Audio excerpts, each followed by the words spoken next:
Big news for the Ohio State Buckeyes today as Ohio State gets ready for the Rose Bowl this upcoming weekend. First full day in Southern California comes with not unexpected news, but nonetheless disappointing news that a handful of guys are deciding not to play. If you don't know the news yet, we'll tell you exactly who is opted out of the Rose Bowl and what it means for Ohio State as they get ready for a game against the Utah Utes coming up on Saturday. All coming up next here on Buckeye Breakdown. We've got the whole crew together as we cover Ohio State with our instant analysis from Ohio State. There's something that doesn't feel right. Unbelievable effort from him today. Is E.J. Liddell going to crack the first team All-Big Ten? I think he can be the guy. I'm not trying to start a quarterback controversy. He seems to have the durability. He certainly has the toughness. This is the question on a lot of people's minds here. Welcome to Buckeye Breakdown.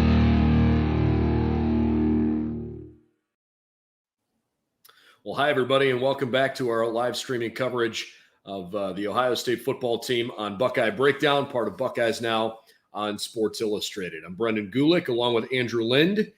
We're in Southern California for a week's worth of, we hope, is going to be good content. Got to be honest, there's a lot going on right now in college football that has everybody kind of walking on pins and needles. And the news that came out today obviously is not great news, but also has nothing to do with COVID. We won't delay it any further. In case you haven't heard, Ohio State will not have Garrett Wilson, Chris Olave, Nicholas Petit-Frere, or Haskell Garrett on the field on Saturday because they have all opted to not play in the Rose Bowl game and prepare for NFL futures. Andrew, I got to be honest, there's a big piece of me that says this isn't particularly surprising. It sucks, and for Ohio State's aspirations of not only winning this game, but you want to see this team put its best foot forward and really have a chance to see one more time what the 2021 group looks like. Disappointing that those guys aren't going to be out on the field. Obviously, all four of them are star players, but I think there's a large contingent of folks that recognize that it really feels like the Rose Bowl game is not the last game of 2021. It's the first game of the 2022 season, and trying to figure out how to right the ship after the last time they were on the field, things went so poorly. Yeah, and I don't think that there's, you can't blame them for opting out or anything like that because they're doing what is best for their future individually, moving on to the NFL. Because if you look at it, you look back when Chris said that he was going to come back for this year, or when Garrett decided to take that extra year of eligibility and come back. It was all about chasing a national title. They'd already won a Big Ten title. They'd already been in the playoff. What was missing from their resume, their college experience, was a national championship. And if you're not going to be able to compete for that, this game generally is meaningless in that aspect. On the other hand, what you said, it is kind of like you're looking toward the future. These kind of games used to kind of be as a springboard. You look back at past bowl games that weren't, it was just a Fiesta Bowl that wasn't the national championship, or a Cotton Bowl that wasn't the national title game when they were back in the BCS and stuff like that. These games were kind of springboards to where you would be ranked the next year. If you put together a really good game, you'd be a top 5 team. You'd have excitement about, this young kid coming up, those kind of things. And we're going to see that particularly at the wide receiver position. And I think there's plenty of reason to be excited because there's going to be a lot of people that maybe have only casually followed Ohio State this year who perhaps don't know much about Emeka Egbuka, even though he's been a big part of this team this year. Certainly he's made a big impact on special teams. I have to think he's going to be on the field a lot on Saturday, as is Marvin Harrison Jr., Julian Fleming. Maybe this is finally the time where he's going to get a ton of reps. I don't want to belabor the point here. It's a little funny that when you have your two best wide receivers both opt out of a bowl game, and both of them are projected first-round picks. Right now, Garrett Wilson is the top wide receiver prospect in the upcoming NFL draft, and neither of them were statistically the most effective wide receiver on your roster this year. You're still going to see Jackson Smith and Jigba play. I talked to him personally today, and I asked him about the culture of the room right now. And he was pretty humble about it. He said, look, I'm happy for those guys. You can tell that all of these guys are in this room competing because they want to win a national title. And once that's taken away from them, once that opportunity is no longer there, nobody really blames each other for trying to figure out how to do what's best for themselves. And I think Jackson said, look, as a group, we're going to be ready to go. And, the guys that are here are going to play. I do think it's really interesting that Chris Olave made the trip and is practicing. And Ryan Day said he has practiced in all of the bowl practices. He's just choosing not to play in the game. I'm wondering if we're going to have a chance to hear from Chris at some point. I don't believe that's scheduled, but I hope we get a chance to talk to him. When you kind of talk about maybe, the brotherhood of the Ohio State football program, and, they talk about how practices and those things make them more ready for the game than maybe the game itself, or is more difficult. And I think that kind of goes into it. Like Chris is doing that because he wants to be around his teammates. He wants to put them in a position. He's taking people under his wing. You saw it years ago when Johnny Dixon and Terry McLaurin and Paris Campbell and those guys were there. In this same game, they were trying to bring that brotherhood and have those guys below them understand what it takes to be a Buckeye and perform at a high level and become high draft picks. And I think that kind of just speaks to the person that Chris is, and just being around that situation. Like you know why he's doing it. And for those other guys, they came to Ohio State specifically so that they could be in the same position that Garrett and Chris are in now. They know that they have to wait their turn. They're going to be the featured guys next year, the year after that, and then they're going to be in the same position. And it's just a never-ending cycle kind of thing. So, I definitely think that they'll step up in this situation without them, because Julian Fleming was the number one receiver in the country when he was a recruit. Jackson Smith-Njigba was up there, the all-time leader in receiving yards in Texas for a couple minutes, and all those things. So it's like there's all that talent there. So even though they are losing those players, I don't expect a significant drop off because the talent is there. Yeah, I mean, from the skill position angle, and especially with the way Ohio State's offense has achieved this year, I agree. I mean, you might see a few rusty things here and there, but for the most part, I expect the Buckeyes to move the football fine. We're going to do a ton of talking about the upcoming game throughout the course of the week. I want to stay as much focused as we can, at least here just on the news today and the impact that it brings, because there's so many different angles of this that we can break down.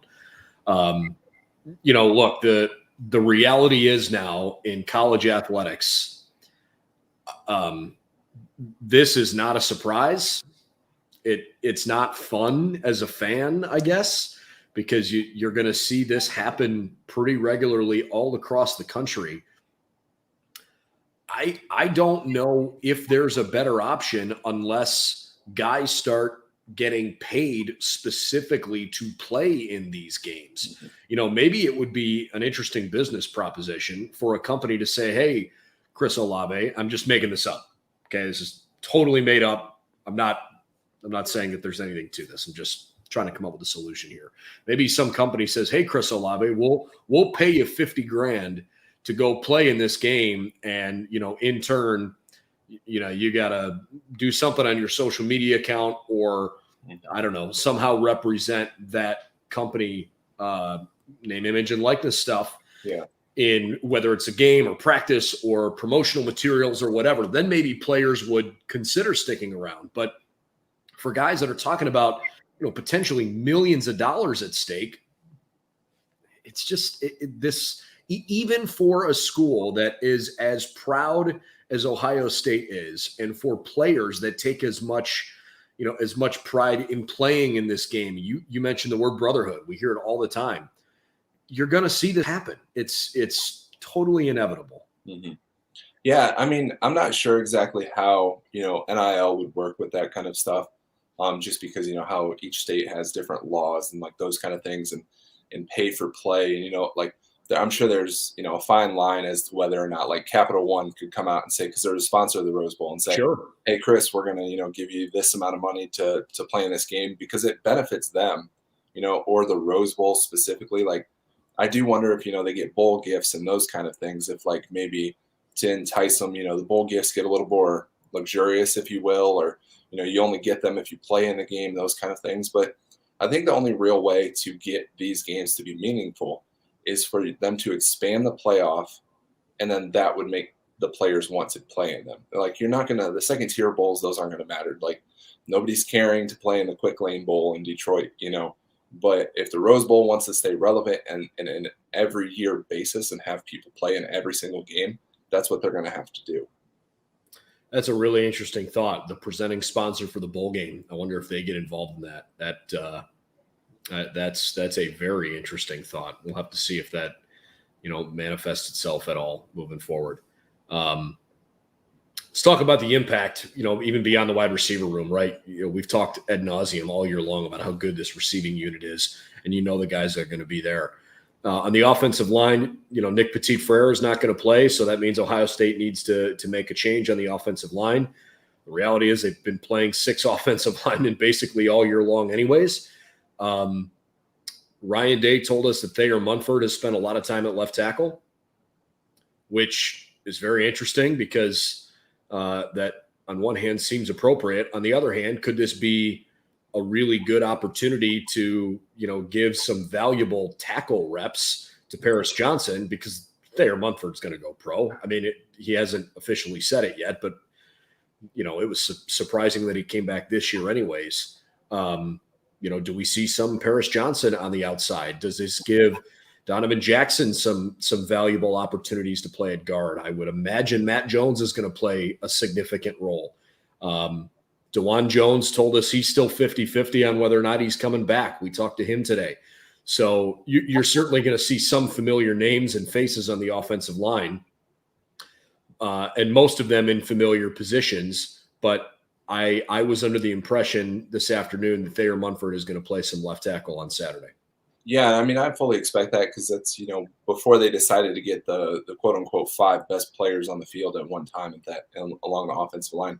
Like, he was a 3-year starter at left tackle. So, that's not an unfamiliar thing. It makes sense to move him out, bring Matt Jones in at left guard, and, go from there. Now, if DeJuan opted out, which I would actually be surprised because, I would imagine that he draft grade-wise probably would be better served to come back for another year.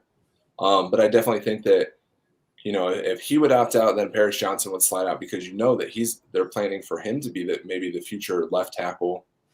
Maybe move him over, put Thayer at right tackle just to kind of give him, because like we said, a lot of this game is going to be about the future. We're going to see at these positions, especially where these people opt out, like defensive tackle too. Expect to see a lot more Tyleik Williams just because, it's about building for the future. There's not any benefit necessarily to having, people who aren't going to be there in 6 days be a part of your program anymore necessarily, having these roles. So I definitely think, from that standpoint, it's just a matter of, maybe figuring out what the best lineup is moving forward. And I will be interested in seeing too, like if DeJuan opts out, and then they don't have Paris Johnson, who's a tackle body at guard, you have Matt Jones in at guard.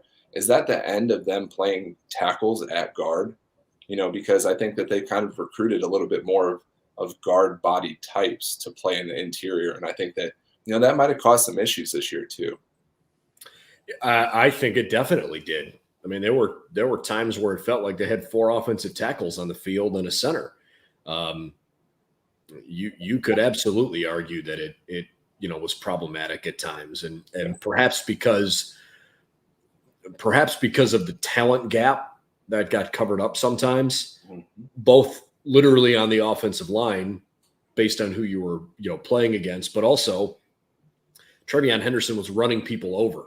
Yeah. So maybe it didn't always appear to be problematic, but I specifically remember instances during the middle of the year where I sort of wondered if that was going to work long term. The Nebraska game specifically, I kind of remember watching that and just saying, like, this just doesn't feel like I understand the idea behind it because you just want to get the biggest, meanest, heaviest dudes out there and let's push everybody out of the way. But that doesn't exactly work in that situation because, leverage and lower guy and those kind of things. Like, if you're going to get a defensive tackle who plays really low, well, if you're going to have an offensive tackle who's used to really standing high, and maybe on those pass sets, backing off really quickly, it's going to cause you some issues. So having guys not in their natural position doesn't necessarily.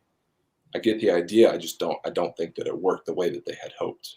Yeah, well, there's going to certainly be a few differences between where this team is, at the end of this year and going into next year. I'm interested to see how much the coaching staff approaches this game from that mentality of, hey, this is a capstone game, exhibition, week long. I mean, I don't want to call it a vacation. The guys have practice every day, but it's a celebration of what they've accomplished this year, which just feels lackluster. Yeah. I think a lot of people are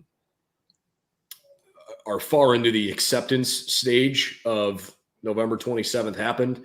It sucked. It's over with. And, Ohio State fans are rooting against Michigan as much as they can against Georgia on New Year's Eve.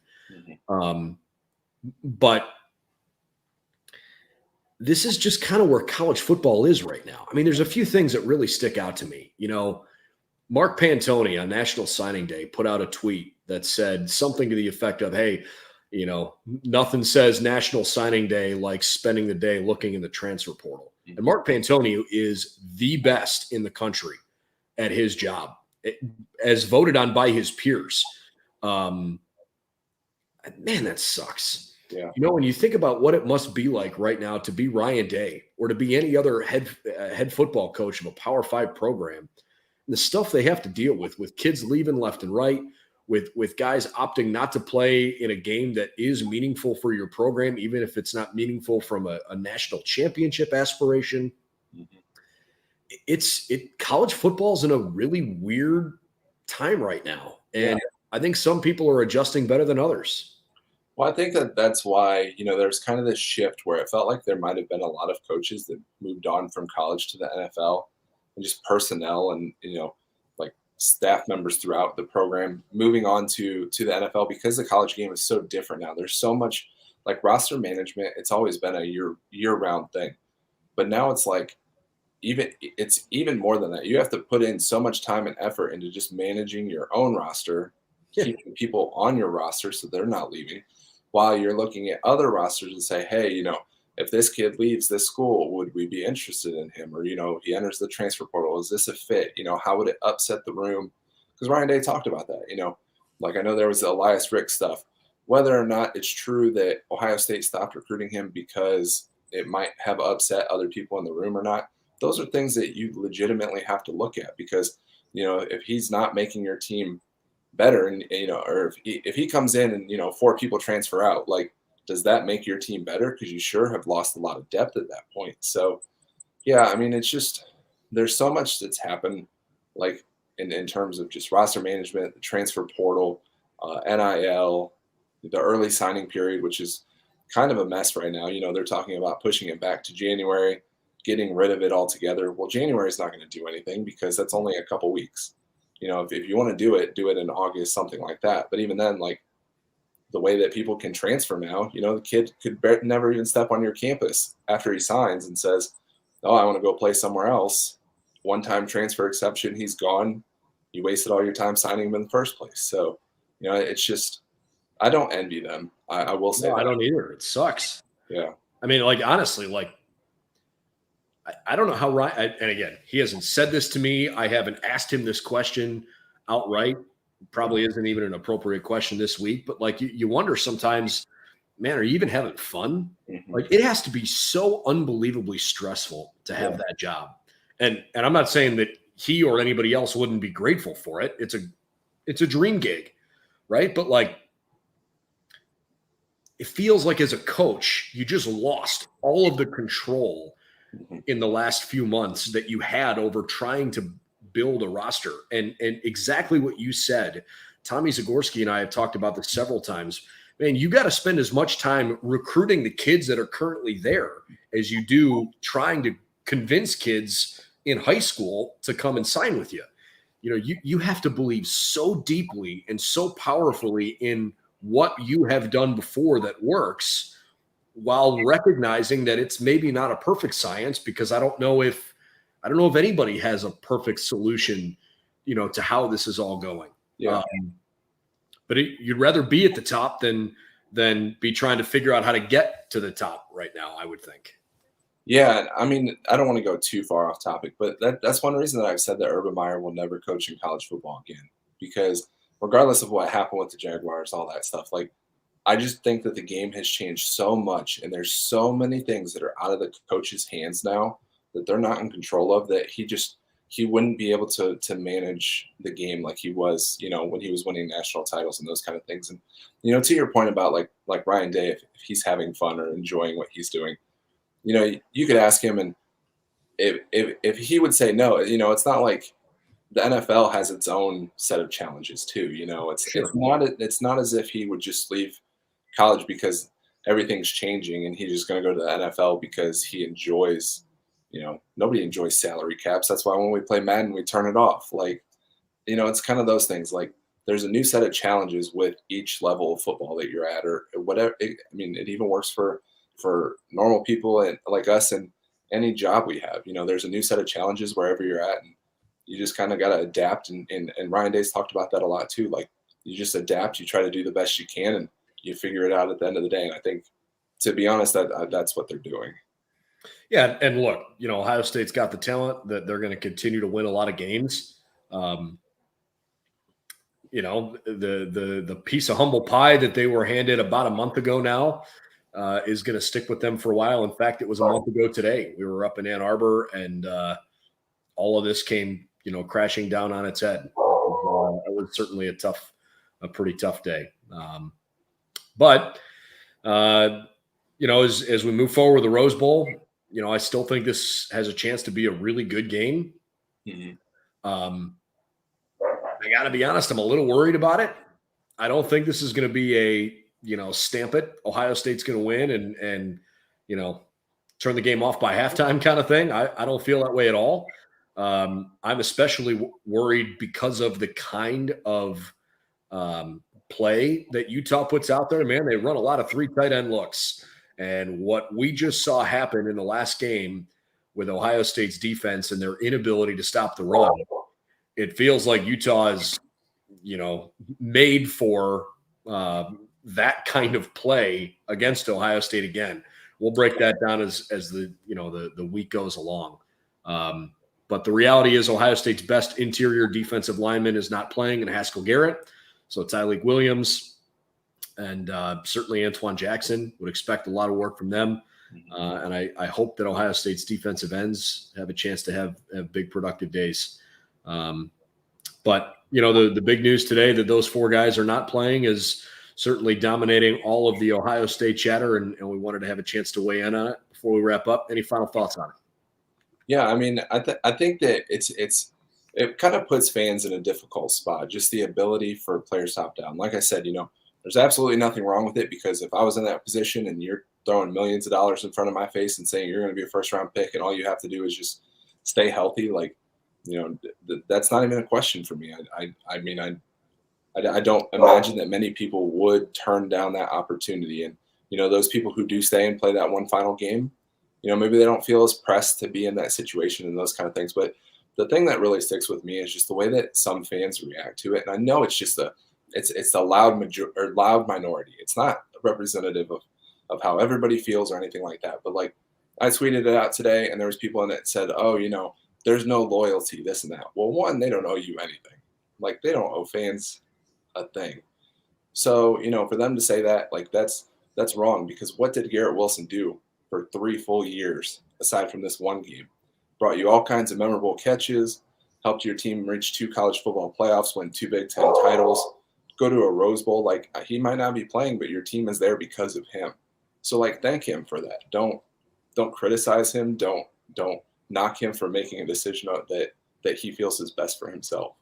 Yeah, I mean, I don't blame players at all for opting out if they really think that, this could prohibit their ability to go make millions of dollars. I mean, the reality is so many guys, you look at the numbers, the thousands and thousands and thousands that play high school football, right? Mm-hmm. And the top 0.5% get Division I athletic scholarships to go play D1 college football, especially at major college football programs. Yeah. And from there, the smallest group of them are going to go play professionally. And of that group, an incredibly small number of them are going to be first-round draft picks or have chance to make a crap load of money. Mm-hmm. You are that close to changing the trajectory of your life and your family's life. I don't blame the kids at all. I'd do the same thing if I were them. I don't necessarily love the system that enables that, but under those current circumstances, right, I will never blame a kid for opting out. Well, and if you look at it this way, next year, September rolls around, sitting on your couch on Sunday watching, the Browns, for example. Say the Browns draft Chris Olave or the Browns draft Garrett Wilson. Garrett Wilson, please. Not a single person will care that he opted out of the Rose Bowl. Now one person, it won't knock him. It won't hurt his draft status. It won't hurt the money that comes into his pocket. It won't hurt your fanhood. It doesn't hurt any of that. So, does it suck that you won't get to see your favorite player play one more time in an Ohio State uniform? Well, be thankful that you get to see him play continuously, because what happens if he goes out in this Rose Bowl and gets tackled the wrong way, tears his leg in like 4 different places, has a lengthy rehab, never is the same player again. Then you might be feeling a little selfish that you felt that he absolutely had to play that one last game. So, that those things don't necessarily always happen. But again, I understand the reason why he's doing it and why they're opting out, because they're protecting themselves. And at the end of the day, that's what they need to do. I think the thing, and we'll wrap with this, the thing that bugs me the most is that there's a whole lot of me. There's a whole lot of stuff that feels selfish, from a player's perspective, from a coach's perspective, from a transfer portal, from the NIL, all the recruiting stuff. In a game that is so team focused, in a game that so heavily is predicated on leaning on the guy next to you, because one guy rarely is able to carry a team to victory. It just feels like everybody's kind of being pulled out of that team-centric mentality. And I'm not blaming any one guy in particular. It's the coach that in the middle of the night says, hey, I'm out of here. See ya. I went and signed a $100 million contract to go coach another place. It's a kid that says, yeah, I'm in. I'm early enrolling. I'm ready to go. I'm coming to your place. And maybe they land an NIL deal. And the first chance they get, because they don't like the lack of playing time, they're out.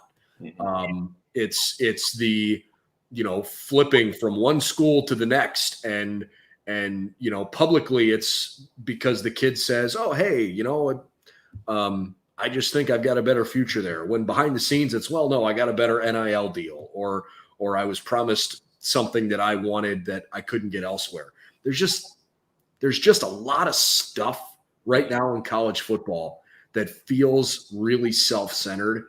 And I just hope we don't get way too far into that, Ryan Day said this earlier this year. He said, I hope we don't wake up one day and say, oh my God, I don't even recognize college football anymore.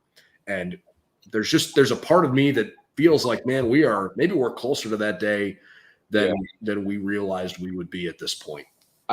I think what's interesting about it is that it's almost become, we have this idea of what college football was. You know what I mean? When we were growing up, we watched college football, it was, nobody got paid. There was amateurism to it. And like, it's just what it was. And the game is changing so much. And I don't know necessarily that it's a bad thing, because, I do like that the players are being able to, be able to move. If I'm a student going to Ohio State, for example, and for whatever reason, I just want to up and leave and I want to go to Michigan State, there's nothing that's stopping me from doing that other than Michigan State accepting me.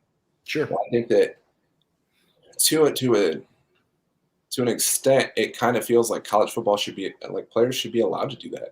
Coaches are, like you said, Lincoln Riley in the middle of the night. It's like, okay, I'm going to USC. They're paying me $100 million and I'm doing it.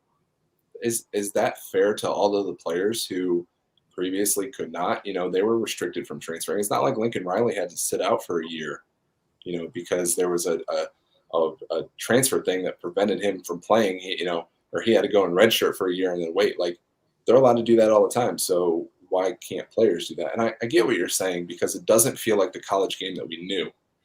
But I think that there's benefits to it.